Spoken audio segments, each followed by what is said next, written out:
Hi folks, Jeff from OrangeMT.com, Orange Acres Welding. Hey, I want to show you, this is a 80-inch by 10-foot tilt model with the winch and the roller, and we'll go take a look. And you can see on there, this has our big 13-inch tires on it. You know, we don't even carry a 14 because our 13s are so big. So, and we also have 15s available if you special order, and they come standard on the 7 by 12. But this is the 80-inch by 10-foot with the winch and the roller. Now let's go take a look at it real quick. It's got a 20-foot strap on it, and this is a 1,500-pound, if I remember right, Fulton winch. And that strap goes all the way, will cover all the way over to the back of it and back.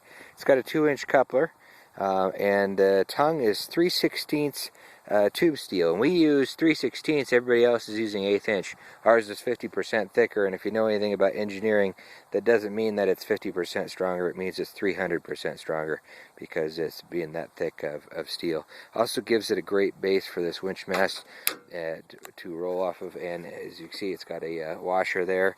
This one has a washer in the front as well there too, so you can help tie down your load. It's got the swing lock jack.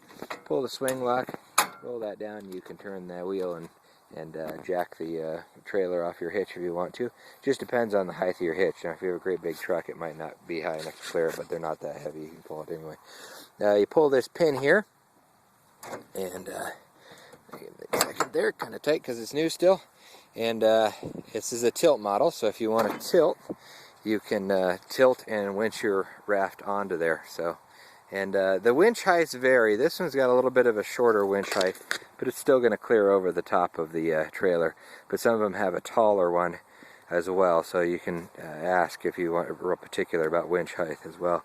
This is our tri-frame tongue. It's not just a straight tongue, it's tri-frame. It's got 3/16 A-arms on both sides, and it's got 3 hinge points. So it's not like some of the competition, it just has 1 hinge point. We've got 3 hinge points, and that'll keep it from having bending the tongue or breaking the hinges at all.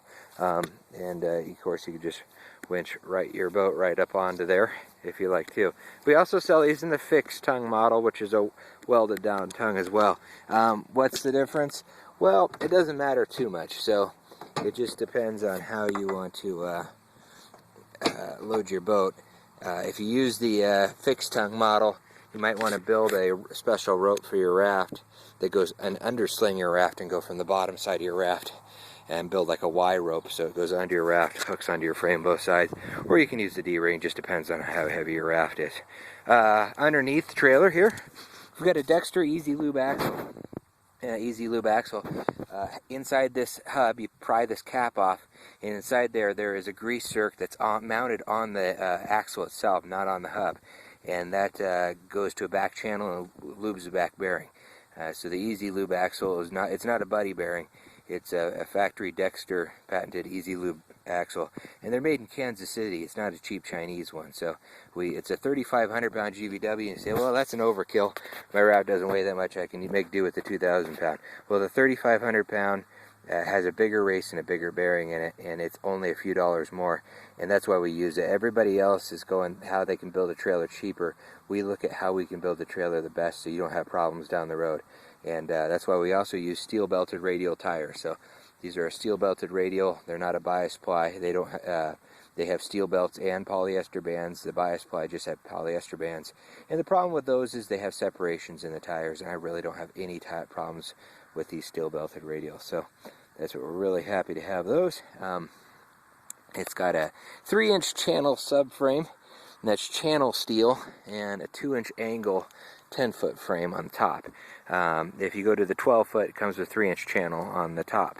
The difference between channel and using box steel is you can't paint the inside of box steel. The only piece of box steel we use is the tongue, and that's why we use the 3/16 thick, so we use the thicker. But using the channel steel, we paint in 365 degrees, even the bottom upside down, so we paint them with the deck off and then put them on later. You can see the axle is cambered, so when you put weight on it, it balances it out.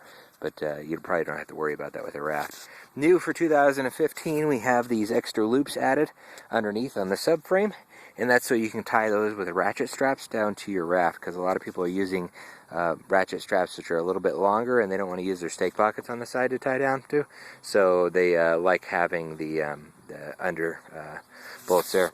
If you look underneath here, you can see the 3 grade 8 bolts that come through, and those 3 grade 8 bolts are down in this T-bar, and you undo those bolts and these bars lift out, the boards slide out of the pockets on the ends, and that way you can change your decking. You don't have to get a welder and to weld down your new decking if you wanted to change it out. You want to take out your boards, you want to run them through a planer, you want to sand them down, you want to repaint them, whatever else, you can do that. The rear is a solid roller. This is a piece of Schedule 80 pipe. You can stand on this. You can stand on this pipe and it doesn't bend. And the reason why is because it's a Schedule 80. That piece of pipe's like 80 bucks itself. And like I said, where everybody else uses cheaper, thinner, it bends, and they use ones with bearings, and the bearings go out. These turn very easy. Not going to have any problems with them at all. So.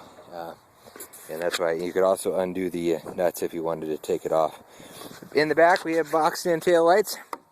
These use a standard 1157 taillight bulb, incandescent. We also have LED lights available if you want the LEDs.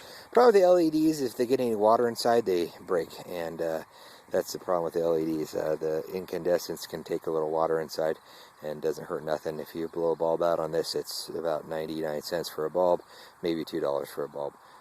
If you break one of these taillights, they're $5 or $6. If you break an LED light, they're $40. If you get water inside, it's $40. If you crack one, it's $40.